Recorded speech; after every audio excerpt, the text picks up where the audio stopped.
The first bombs fell before sunrise. 16-year-old WWII was awake when the windows shattered. He had been lying in bed, listening to the distant hum he thought was thunder until the sky exploded. The house shook. His mother screamed his name. Jakob, get up. By the time he ran outside, smoke was already rising over their town near cracked German planes roared overhead, black crosses painted on their wings. The world Jakob knew ended that morning. Within weeks, Poland was occupied. Schools closed, Jewish shops were marked. Friends disappeared. Jakob's father, a watchmaker, tried to stay hopeful. Wars end, he said. Time always moves forward. But time, Jakob learned, could also stand still, frozen in fear. In 1941, Jakob and his family were forced into the Krakow ghetto. They were allowed one suitcase each. Jakob packed his notebook, a pencil, and his father's broken watch. Last thing his father ever repaired before soldiers dragged him away for labor duty. He never returned. Inside the ghetto, hunger ruled everything. People traded wedding rings for bread. Children stopped playing. Silence became dangerous. Jakob began writing at night stories, memories, names of people who vanished. He wrote because forgetting felt worse than dying. One evening, while standing in a food line, Jakob noticed a girl sketching on scraps of paper. Her name was Miriam Adler. "You draw?" Jakob asked. She nodded. "I draw so I don't scream." From that day on, they shared everything: stories, dreams, crumbs of bread. In a place designed to erase humanity, they created a small world of their own.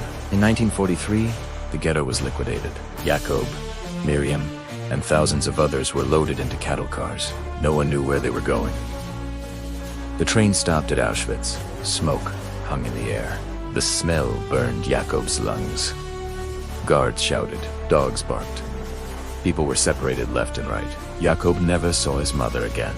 Miriam squeezed his hand as long as she could until a guard struck Jakob with a rifle and pushed him toward the men's line. That was the last time he touched her. Survival was a blur of days that bled into one another. Jakob worked in the labor unit repairing machinery. His knowledge of watches, a skill passed down from his father, saved his life more than once. Each night, he repeated names in his head. His family, Miriam. People from the ghetto terrified that memory might abandon him. He witnessed cruelty beyond imagination, but he also saw small miracles. A prisoner sharing a piece of bread, a whispered prayer in the dark, a song hummed under a weary breath. Hope became an act of rebellion. Meanwhile, across the Atlantic, Private Daniel Carter, just 22 years old, trained in Georgia under the burning sun. He had never left his small hometown in Kansas. Before the war, he carried a worn photograph of his younger sister in his breast pocket. When someone asked him why he enlisted, Daniel's answer was simple and honest: because someone has to stop this. In June 1944, Daniel landed in Normandy under a storm of heavy fire. Friends he'd trained with fell beside him. The beach ran red with the cost of freedom. But the Allies pushed forward, village by village, street by street. They were fighting their way toward the heart of the darkness. January 1945. The camp gates at Auschwitz were opened. Jakob didn't understand what was happening at first. He thought it was another trick, another lie. But then he saw soldiers, real soldiers wearing unfamiliar uniforms. American Daniel Carter was one of them. What he saw that day would haunt him for the rest of his life. He found Jakob barely alive, a ghost of a boy, just skin and bone, with eyes that looked 1,000 years old. Daniel's hands shook as he offered him water from his canteen. "You're free," Daniel said softly, the words feeling small and inadequate. Jakob tried to smile, but freedom felt unreal, like a word from a language he no longer remembered. After the war, Jakob was sent to a displaced persons camp. He spent his days searching for Miriam's name on survivor lists, his heart a knot of hope and dread, but she was never there. Months crawled by. One day, a volunteer from a relief organization handed Jakob a bundle of drawings recovered from Auschwitz. His hands trembled as he looked through them. Among the sketches of gaunt faces and barbed wire, he found it. A drawing of two hands, tenderly holding a broken watch. On the back, Written in a delicate hand were the words, "If you survive, remember me." Jakob wept for the first time since the ghetto. Years later, in New York City, WWII stood in a classroom, chalk dust on his hands. He was a history teacher now. He taught his students about World War II, but not just the dates and battles. He told them about Miriam Adler and her drawings. He told them about writing in the dark to keep humanity alive. He told them about finding kindness in the middle of hell. On his desk, ticking steadily, sat a repaired watch. Time was moving forward again, but the echoes remained. Wars are fought by armies, but they are remembered by survivors. And as long as their stories are told, the dead are never truly silent. Their voices echo in the pages of history, reminding us of the cost of hatred and the unbreakable power of the human spirit. The night sky over London tore open. Anti-aircraft fire painted streaks of light against the darkness. A deadly ballet of tracers and explosions. Inside a German bomber, the world was shaking apart.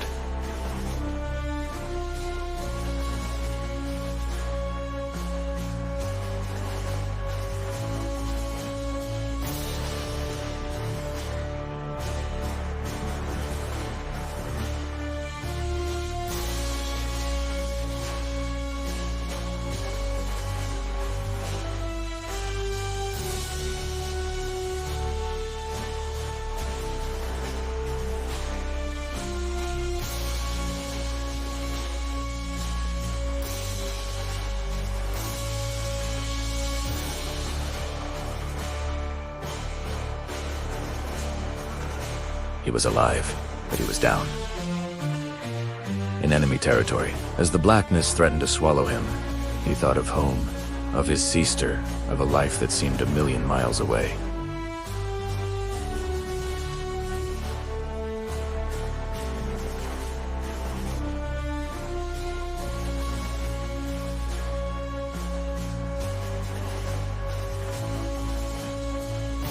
A man, a uniform. A German pilot. The enemy. The man who dropped bombs on his city, on his home. Oliver froze, a mixture of fear and anger rising in his throat.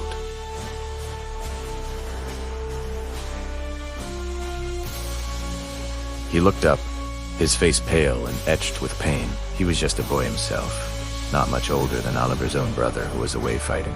The German raised his hands weakly, a gesture of surrender.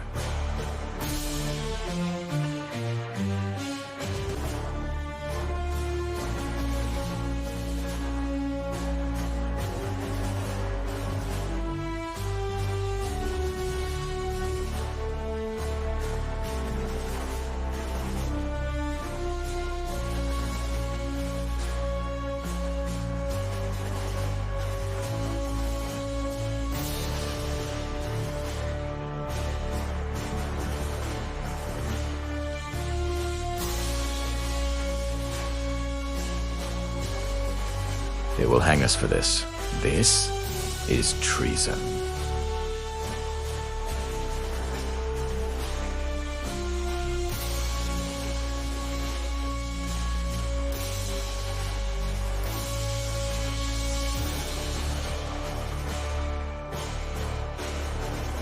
With a heavy sigh, she made a choice. A dangerous, life-altering choice. They brought him water.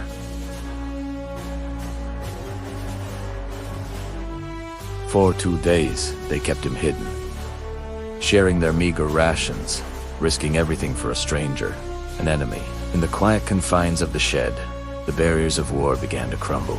Karl, his English broken but earnest, spoke of his life back in Germany. He showed Oliver a worn photograph of his little sister, who loved to play the piano. He confessed his love for classical music, his dream of becoming a teacher. His voice dropped to a whisper. "I don't want to kill," he said, his eyes meeting Oliver's. "I just want this war to end." And in that moment, Oliver believed him. The enemy had a face, a family, a soul.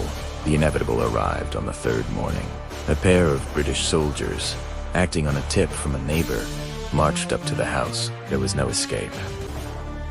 Karl knew it was over. He walked out of the shed, his hands raised, and surrendered without a fight. Before they let him away, he turned to Oliver. He pressed a small, creased photograph into the boy's hand. "My family," Carl said, his voice thick with emotion. "So someone remembers we were human." Oliver stood in the lane, clutching the photograph, and watched as the enemy who had become a friend disappeared down the road, a prisoner of war. That night, the air raid sirens wailed their familiar, terrifying song. But as the bombs fell, something inside Oliver had fundamentally changed. The world was no longer black and white.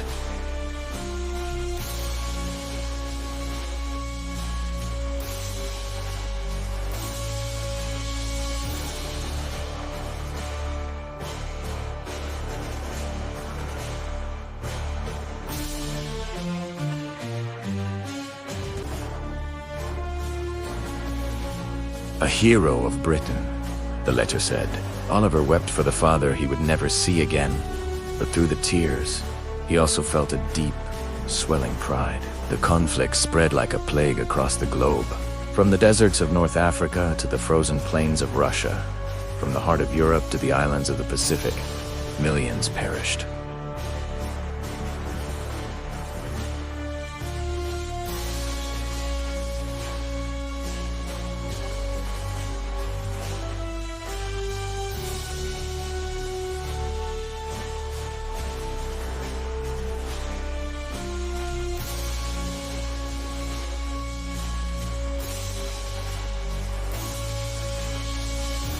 The beginning of the end. A fragile seed of hope, long dormant, began to sprout in the war-weary hearts of millions. Meanwhile, Carl Fisher endured the monotonous existence of a prisoner of war.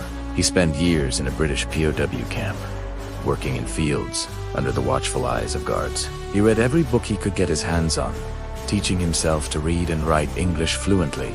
In the quiet moments, his thoughts often drifted back to a small shed outside London, and to the boy who had shown him kindness. He wondered if Oliver and his mother had survived the relentless bombing, the very war he had been a part of. Finally, in May 1945, it was over. Germany surrendered. Across London, the sirens, those heralds of death and destruction, fell silent for good. In their place, the joyful clamor of church bells rang out, a sound of peace so unfamiliar it was almost shocking. Oliver, now a young man of 14, stood in the crowded street, letting the sound wash over him. The war was over. Peace felt strange, quiet, and full of possibility. Years passed, the Ruba was cleared, cities were rebuilt, and the world tried to heal. Oliver Grant became a journalist. He didn't write about the glory of war, the flags, or the parades. He wrote about its consequences, the quiet scars it left on people and places, the human cost of conflict. He never forgot the German pilot in the shed, the boy who was afraid. One day, a letter with a German postmark arrived at his office. The handwriting was neat, the English perfect. It was from Carl. He had survived the camps, returned to May, and become what he always dreamed of being, a teacher. He was married with children of his own. The letter ended with a simple, powerful sentence. "You and your mother saved my life. Please, let me thank you in person." They agreed to meet in a quiet London cafe, not far from where Carl's bomber had gone down all those years ago.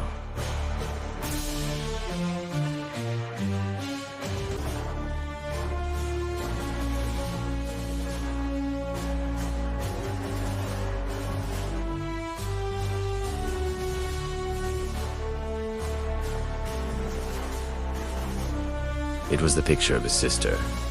Oliver smiled, a wave of memory washing over him. "My father always believed we fight so that others don't have to," Oliver said quietly.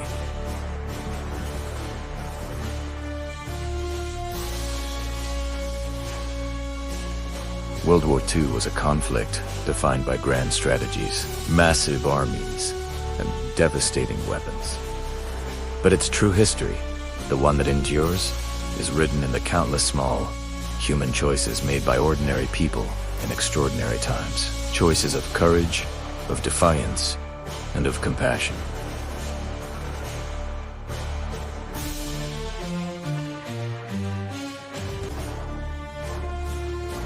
And the enduring hope that we might, one day, learn from it. Thanks for watching. If this story moved you, please like, share, and subscribe for more stories that explore the human side of history. Thank you for watching. If this story touched you, please consider liking this video and subscribing for more stories that deserve to be remembered.